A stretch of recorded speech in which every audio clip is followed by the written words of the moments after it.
彦根城がある、彦根藩の、残念な歴史。桜田門外の変で暗殺された、井伊直弼は、藩主になる前にいじめられてた？父親から当主としての資質がないとされた藩主は、どんな人物だったのか？彦根城の補足動画。やってきたのは、滋賀県彦根市にある、彦根駅です。今回の動画は、彦根城の補足動画です。補足動画は、令和7年、2025年元日の動画で、今後の方針として触れていたものです。彦根城に行く前に、遅いお昼を食べようと思います。前回、彦根城に来た時に気になっていた、八千代さんの彦根丼を食べます。丼に乗っている赤い紐状のものは、こんにゃくです。美味しくいただきました。お昼も食べたので、彦根城に向かいながら、以前出した彦根城の動画の補足情報をお伝えします。解説役は、僕、スクッチです。僕、やっちは聞き役。それでは、旅ロボの深掘り旅、スタートです。旅ロボの、深掘り旅。前回来た時は真夏だったので、バスで彦根城に行きましたが、今回は基本的に歩けそうなので、歩いていくことにします。今回の目的は彦根城ではなく、開国記念館の展示です。彦根駅から開国記念館までは、徒歩で約13分です。十分に歩ける距離だね。真夏の暑い日は、途中で倒れてしまうかもしれませんが。彦根城がある滋賀県彦根市は、地図の赤丸のあたりです。拡大した地図を見ると、彦根駅から彦根城が近いのがわかります。前回、開国記念館に行った時、旧井伊神社、親に頼り子に残し、という展示がありました。そこに、井伊家のある元当主が、息子が当主にふさわしくない7つの理由を書いた、というような内容がありました。調べれば、より詳しくわかるだろうと思っていましたが、検索しても情報が見つかりませんでした。後で調べるつもりだったので、流し読みくらいにしたのが失敗でした。面白い話だったのに調べても出てこないので、また彦根城に来たというわけです。また彦根城に行くなら、その内容を補足動画にしようって考えたんだよね。いつにするか迷いましたが、2つの理由で、令和7年、2025年3月に来ることにしました。理由の一つは、開国記念館の展示が、令和7年、2025年3月31日までだったことです。ただ、令和7年、2025年4月時点で、開国記念館のサイトでは、展示期間のところの終了時期が空欄になっていました。行った日か、その前日に確認した時は、令和7年、2025年3月31日までとなっていました。もう一つの理由は、五条加巡回バスが、令和7年、2025年3月31日で運行終了になることです。ガイド付きだったので、全区間を乗り通したいと思っていました。五条加巡回バスは予定通り運行終了になっています。前置きはこのくらいにして、補足情報に入ります。彦根城があった彦根藩の藩主は、井伊家でした。初代藩主が、井伊直政で、最後の藩主は第17代の、井伊直則でした。第16代藩主は、桜田門外の変で暗殺された、井伊直弼です。何代目の藩主かは、初代藩主の直政の後を継いだ、なおかつを歴代に数えなかったりで、ずれてたりするようです。この動画では、なおかつを2代目として数えることにします。今回の補足動画の主役は、第14代の井伊直中と、第15代の井伊直明です。直明は、直中の三男です。直中は、当主を24年間務めた後、家督を三男の直明に譲って隠居しました。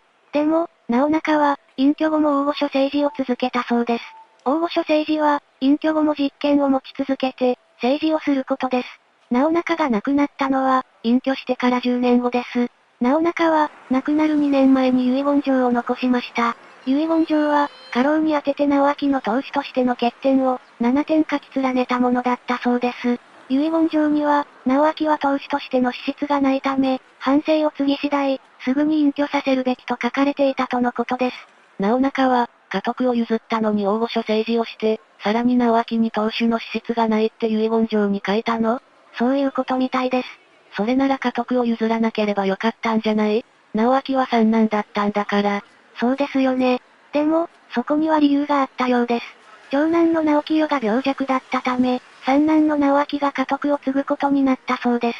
直清は側室の子で、直明は正室の子だったことも関係してるのかもしれません。直中としては、仕方なく直明に家督を譲ったって感じかもね。その可能性はありますね。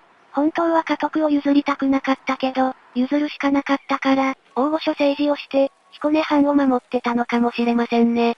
直明としては、嫌な感じだっただろうな。ところで、直明の欠点としては、どんなものが挙げられてたの？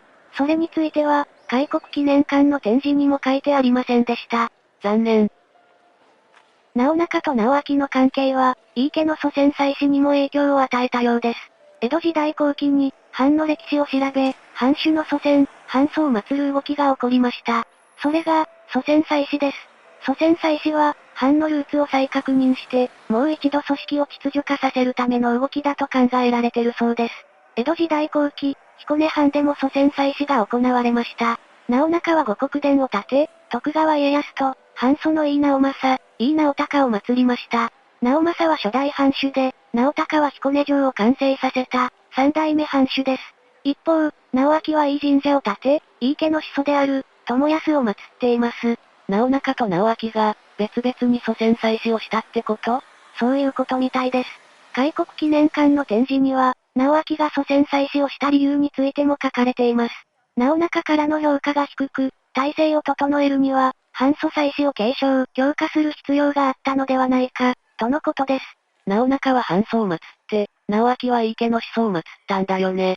直明としては、藩祖よりも前の井伊家の始祖を祀ることで、自身の正当性を示そうとしたってことなのかな？そう思えますよね。ちなみに、井伊友康は平安時代の人物だそうです。ところで、五国殿と井伊神社は、今でも残ってるの？五国殿があったのは、清涼寺というお寺です。清涼寺は残っていますが、五国殿の社殿は別の場所にあります。順番に説明していきます。文化8年、1811年、清涼寺五国殿が完成しました。明治時代の神仏分離によって、五国殿は、清涼寺から分かれて、沢山神社になりました。昭和13年、1938年、沢山神社は井伊神社に合祀されました。昭和35年、1960年、五国殿の社殿は、福井県敦賀市にある、天満神社の社殿として移築されました。天満神社の社殿は、昭和20年、1945年の空襲で消失していたそうです。もともと五国殿が建てられた清涼寺は残っていて、五国殿だった沢山神社は残っていないということです。そして、五国殿の社殿は、天満神社の社殿になっています。今も残ってる清涼寺は、どこにあるの？清涼寺は、彦根城の近くにあります。今回の動画の情報は、この開国記念館の展示に基づいています。清涼寺があるのは、赤丸のところです。歩いて行けそうな距離ですが、時間の関係で、今回は行かないことにしました。井伊神社は、今も残っています。こちらも順番に説明します。天保13年、1842年6月、井伊八幡宮仮殿の造営が命じられました。その年の8月、友康の750回恩紀法会が行われ、その際に、井伊八幡宮に藩士が参詣しました。弘化2年、1845年正月、井伊八幡宮の本殿の造営が始まりました。その年の8月、仮殿から本殿への遷座が行われました。遷座は、神体、仏像などを他の場所に移すことです。明治2年、1869年、井伊八幡宮から井伊神社に改称されました。昭和13年、1938年、沢山神社、旧五国殿が合祀されました。平成25年、2013年、新社殿が造営され、旧社殿から遷座されました。旧社殿は、旧井伊神社本殿、相の間及び拝殿として、彦根市の指定文化財になりました。旧社殿は劣化が進んでいるため、修理方法を探っていると、開国記念館の展示に書いてありました。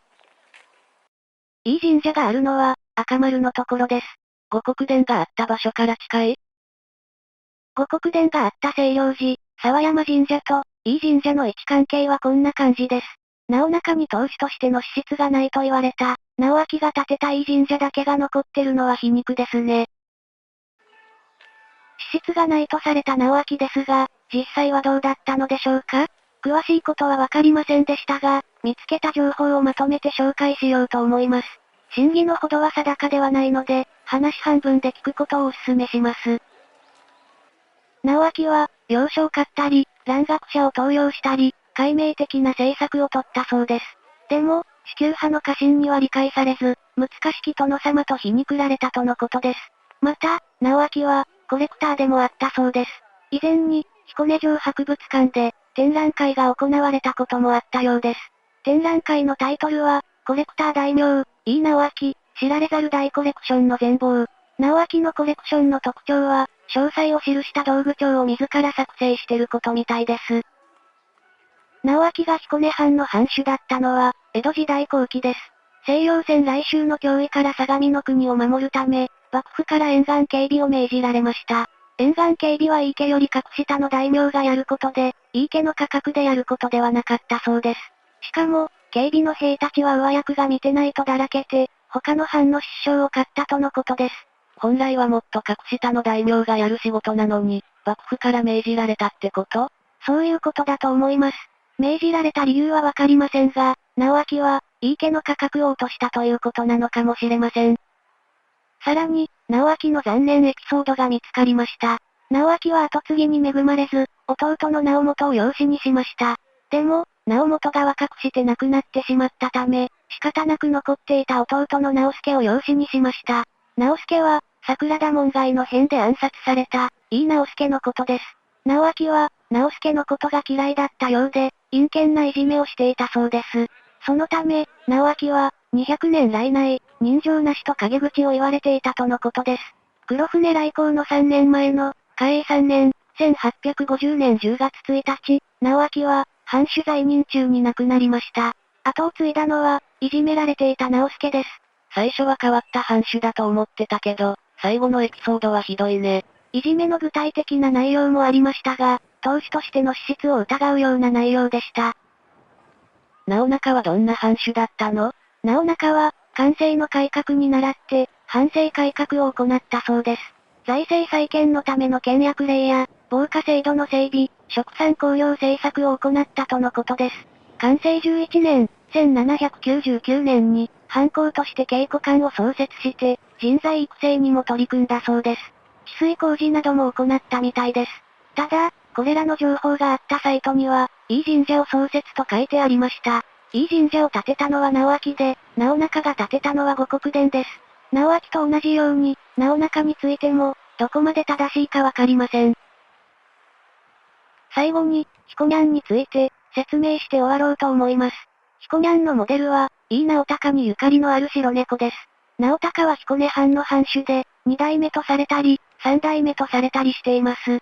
理由は、初代藩主の直政の後を継いだ、直勝を歴代に数えないことがあるからだそうです。この動画では、直勝を2代目として数えています。話の舞台は、江戸郊外の、武蔵野国、江原郡、世田谷村、現在の東京都世田谷区豪徳寺の豪徳寺です。豪徳寺で、直孝がにわか雨に遭いました。直孝は大木の下で雨宿りをしていました。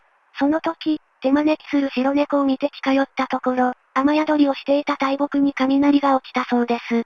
白猫のおかげで難を逃れたと感じた直孝は、感謝して、後に豪徳寺を井伊家の菩提寺にしました。この白猫伝説が、招き猫発祥の説の一つとされています。ちなみに、世田谷区のおよそ半分が、彦根藩所領地だったみたいです。彦ニャンのモデルは、直孝を救った、その白猫です。そんな彦ニャンは、国宝、彦根城築城400年祭のイメージキャラクターとして登場したそうです。彦ニャンは、ゆるキャラブームの火付け役と言われるくらいの認知度がありました。でも、彦根城築城400年祭自体の認知度が、彦ニャンに追いついていなかったという課題もあったそうです。ということで、今回の深掘り旅、彦根城補足動画は終わりです。それでは、また別の地でお会いしましょう。